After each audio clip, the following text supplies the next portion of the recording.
భవానీ సాహిత్య వేదిక ఆధ్వర్యంలో డాక్టర్ వైరాగ్యం ప్రభాకర్ గారు సంపాదకీయం వహించినటువంటి మరణం వరమైన వేళ పుస్తకావిష్కరణ సభకు విచ్చేసినటువంటి పెద్దలందరికీ, సాహితీమూర్తులందరికీ కూడా హృదయపూర్వకమైనటువంటి నమస్కారాలు తెలియజేస్తూ, సభాధ్యక్షులు డాక్టర్ వైరాగ్యం ప్రభాకర్ గారికి, వారి భవానీ సాహిత్య వేదిక అధ్యక్షులుగా కూడా వ్యవహరిస్తున్నారు, వారికి కూడా నమస్కారం. అలాగే ఈనాటి ముఖ్య అతిథి, పుస్తక ఆవిష్కర్త, ప్రముఖ కథా రచయిత పొట్టి శ్రీరాములు విశ్వవిద్యాలయం సాహిత్య పురస్కార గ్రహీత, మా తెలంగాణ గర్వించదగ్గ గొప్ప కథకుడు, తెలంగాణ ప్రతిపర్వాలని, తెలంగాణ వలస బతుకుల్ని, తెలంగాణ మూగజీవుల హృదయాల సంవేదనల్ని ఆవిష్కరించినటువంటి మహోన్నత కథా రచయిత, నవలా రచయిత, సినీ రచయిత పెద్దింటి అశోక్ కుమార్ గారికి హృదయపూర్వకమైన నమస్కారాలు. అలాగే శ్రీ రాజరాజేశ్వర డిగ్రీ మరియు పీజీ కళాశాల ప్రిన్సిపల్ గారు డాక్టర్ కల్వకుంట్ల రామకృష్ణ గారు, వారికి కూడా హృదయపూర్వకమైనటువంటి నమస్కారాలు.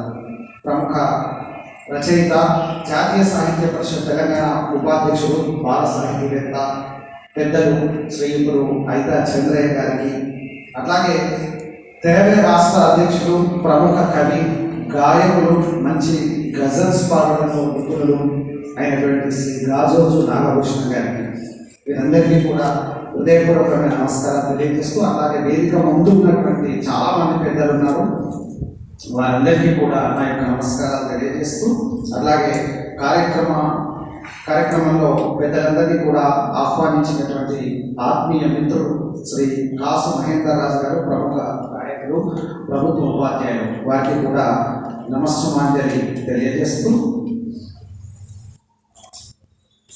వైరాగ్య ప్రభాకర్ గారు ఒక సాహితీ పిపాసి, దాహం వేసినప్పుడు నీళ్ళు తాగుతాం, ఆయనకు సాహిత్య దాహం ఎప్పుడు ఉంటుంది. నిరంతరం సభా కార్యక్రమాలు, పుస్తకావిష్కరణ కార్యక్రమాలు జరుపుతూనే ఉంటారు. కరీంనగర్లో ఆ మాటకు వస్తున్న తెలంగాణలో కూడా ఇంత విస్తృతంగా గ్రంథావిష్కరణలు చేయించేటువంటి వ్యక్తి, సాహితీవేత్త మనకు ఇంకొకరు కనిపించాలంటే అతిశయోక్తి కాదేమో. ఆయన తనలో ఉన్నటువంటి సృజనాత్మకతను బహుముఖీన ప్రదర్శిస్తూనే చాలా మంది రచనల్ని కూడా వెలుగులోకి తీసుకొస్తున్నారు.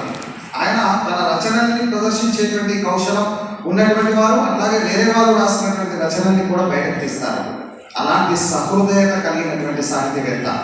కవిత్వం రచించినాడు, కథలు రచించినాడు, వ్యాసాలు, పుస్తక సమీక్షలు, ఇవన్నీ ఒక ఎత్తైతే ఆయన పుస్తక సంపాదకీయ, అనేక గ్రంథాలకు సంపాదకీయం వహించారు. ఇది మామూలు విషయం కాదు. ఇట్లా ఆయనకు అభిరుచి, ఆసక్తి, అభినివేశం ఉన్నటువంటి అనేక ప్రక్రియల్లో అనేక మంది సృజనశీలు సమాజాన్ని ప్రభావితం చేసేటువంటి విధంగా ఆయన రచనలు చేస్తూ ఇతరుల చేత రచనలు చేయిస్తున్నారు, వాళ్ళని ఎంతగానో ప్రోత్సహిస్తున్నారు. అయితే విశేషం ఏమిటంటే, వైరాగ్యం ప్రభాకర్ గారు ఈ అన్ని ప్రక్రియల్లో కూడా తన ప్రతిభ చూపుతున్నటువంటి వ్యక్తి. ఆ ప్రక్రియల్లో ప్రతిభ ఉంది కాబట్టి ఆ ప్రక్రియల్లో ఇతర రచయితల్ని ప్రోత్సహించగలుగుతున్నారు. ఆ ప్రక్రియలో తన రచన కూడా ఒకటి ఉంటుంది ఆ సంపాదకీయ గ్రంథంలో. అట్లా ఆయన కవిత్వం రాస్తారు, కథలు రాస్తారు, వ్యాసాలు రాస్తారు, పుస్తక సమీక్ష చేస్తారు. ఇట్లా కవులు, రచయితలు, వ్యాసకర్తలు రాసినటువంటి అనేక గ్రంథాలకు సంపాదకీయం వహించి తన సంస్థ ద్వారానే పుస్తకాలను ముద్రింపజేసి ప్రోత్సహిస్తున్నారు. అలాంటి విశిష్టమైనటువంటి వ్యక్తి ప్రభాకర్ గారు. అట్లాగే వైరాగ్యం గారు వ్యవస్థాపక అధ్యక్షుడిగా భవానీ సాహిత్య వేదిక స్థాపించి ఇప్పటి వరకు 95 గ్రంథాలని ప్రచురించారు. ఇది మామూలు విషయం కాదు. ఇంకొక 5 అయితే 5, ఇప్పుడు 6వది అయితే, ఇంకొక 4 అయితే ఇది 96వది సుమారు. ఇంకొక 4 గ్రంథాలు అయితే శతాధిక గ్రంథాలు పూర్తవుతాయి. శతదినోత్సవం చేసుకోవచ్చు 100 గ్రంథాలు. సో ఇట్లా ఇప్పుడు వచ్చింది 96వ గ్రంథం. ఈ రోజు మనం ఆవిష్కరించుకున్నటువంటి ఈ మరణం వరమైన వేళ అనేటువంటి క్రైమ్ కథల సంపుటి 96వ గ్రంథం. దీంట్లో ఈ 96లో 27 మందికి పైగా కవులు రచయితల పుస్తకాన్ని తన సంస్థ పేరుతో ప్రచురించారు. అట్లాగే 45 పుస్తకాలకు పైగా ఆయన సంపాదకీయం వహించారు. ఇంకా కవిత్వం, మినీ కవిత్వం, కథలు ఇట్లాగే అనేక ప్రక్రియలో రచనలు చేశారు, చేయించారు. తన సొంత రచనల్ని ముద్రించుకున్నారు. ఇతరుల రచనని కూడా తన సంస్థ ద్వారా మరి ముద్రింపజేసి రచయితలందరికీ కూడా ప్రోత్సాహం అందిస్తున్నటువంటి వ్యక్తి. మనకు ఈ లెక్కలను చూస్తే అర్థమవుతుంది ప్రభాకర్ గారు సాహిత్యంలో ఎంత కృషి చేస్తున్నారనేది. మరి ఇదంతా చేయడానికి ఆయన బాగా టైం తీసుకుంటాడంటే అది లేదు, ఫటాఫట్ అయిపోతూ ఉంటాయి. ఇప్పుడు ఇవాళ అయింది కదా, మళ్ళీ నెలలోపు ఇంకోటి తయారవుతుంది. దీర్ఘకాలికంగా ఆయన సమయం తీసుకొని తీసేది కాదు. ఇదంతా కూడా అతి తక్కువ సమయంలో ఈ 96 గ్రంథాలు వచ్చినాయి. అట్లా ఆయన చాలా తక్కువ సమయంలో ఎక్కువ సాహిత్యం కృషి చేస్తున్నారు. సాహిత్యం ఆయనకు నిరంతర వ్యాపకం. పుస్తక ప్రచురణలు, గ్రంథావిష్కరణ కార్యక్రమాలు నిరంతరం జరుపుతూనే ఉంటారు. ఆయన రిటైర్డ్ తెలుగు ఉపాధ్యాయుడు. నేను ఆయన కలిసి ఒకే మండలంలో చాలా కాలం పనిచేసిన. ప్రస్తుతం ఇంకా ఆయన దినచర్య సాహిత్యం తప్ప మరొకటి లేదు. అలాంటి వ్యక్తులు సమాజానికి అవసరం. ఇట్లా ఈ పరంపరలో ఇప్పుడు వెలువడినటువంటి మరొక పుస్తకం మరణం వరమైన వేళ. దీంట్లో 55 క్రైమ్ కథలు ఉన్నాయి. Crime story. క్రైమ్ అనగానే సస్పెన్స్, ఉత్కంఠ, థ్రిల్లింగ్ ఇవన్నీ గుర్తుకొస్తాయి మనకు.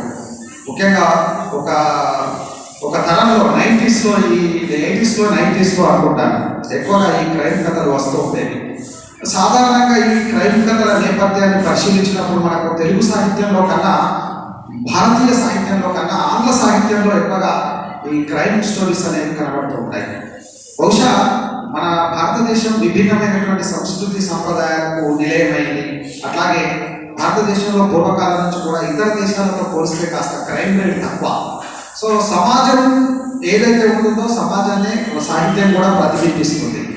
అట్లా క్రైమ్ రేట్ తక్కువగా ఉండడం వల్ల క్రైమ్ కథలు తక్కువగా సృష్టించబడుతున్నాయి. విదేశాల్లో, ముఖ్యంగా పాశ్చాత్య దేశాల్లో మనకంటే ముందుగా కొంత సాంకేతిక అభివృద్ధి చెందింది.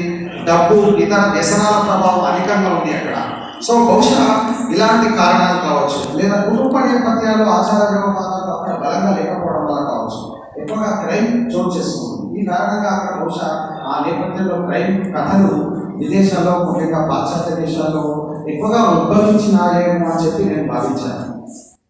ఇక తెలుగు నవల సాహిత్యానికి వచ్చినప్పుడు, తెలుగు కథా సాహిత్యానికి వచ్చినప్పుడు మనకు తెలుసు కొమ్మూరి సాంబశివరావు గారు, కొమ్మూరి వేణుగోపాలరావు, మధుబాబు ఇలాంటి డిటెక్టివ్ నవలా రచయితలు ఒక దశలో ఊపారు తెలుగు నవలా సాహిత్యాన్ని, కల్పనా సాహిత్యాన్ని.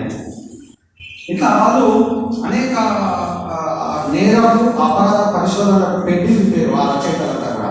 వీళ్ళు యుగంధర్, షారో లాంటి అనేక డిటెక్టివ్ పాత్రల్ని కూడా సృష్టించి ఒక సిరీస్ లాగా అన్ని నవలలో కూడా ఆ డిటెక్టివ్ని, ఆ పాత్రల్ని సృష్టిస్తూ ముందుకు వెళ్ళేవారు. ఇంకా ఇట్లా క్రైమ్ స్టోరీస్ కూడా సిరీస్ లాగా వెలువడినటువంటి సందర్భాలు తెలుగు సాహిత్యంలో కొన్ని కనబడుతూ ఉంటాయి. మల్లాది వెంకట కృష్ణమూర్తి లాంటి కాల్పనిక నవలా సాహిత్యకారులు కూడా అనేక ఆంగ్ల క్రైమ్ స్టోరీస్ని, ఇంగ్లీష్లో ఉన్నటువంటి అనేక క్రైమ్ స్టోరీస్ని తెలుగులో అనువదించి సంపుటా తీసినారు. తర్వాత అడప పత్రికల్లో కూడా వారి క్రైమ్ స్టోరీస్ తెలుగు అనువాదాలు వస్తూ ఉంటాయి. ఈ తరహా క్రైమ్ స్టోరీస్ ఇష్టపడే వారు ఇది ఎక్కువగా చదువుతూ ఉంటారు. ఇంకా క్రైమ్ అనే దాన్ని ఒకసారి పరిశీలన చేసినప్పుడు ఈ క్రైమ్ అనేది భిన్నమైనటువంటి నేపథ్యాన్ని కలిగి ఉంటుంది. అంటే ఆ క్రైమ్ ఆర్గనైజ్డ్ కావచ్చు, లేదా అనార్గనైజ్డ్ కావచ్చు.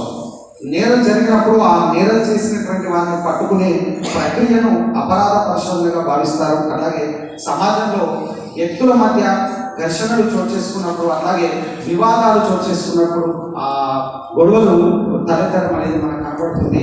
అవి బాగా బలంగా వ్యక్తుల మధ్య వివాదాలుగా మారినప్పుడు వాళ్ళ మధ్య ఇంకా విపరీతమైనటువంటి పోకడలు తయారవుతూ ఉంటాయి. అది హత్యలకు, మరణకు, కూలీలకు దారి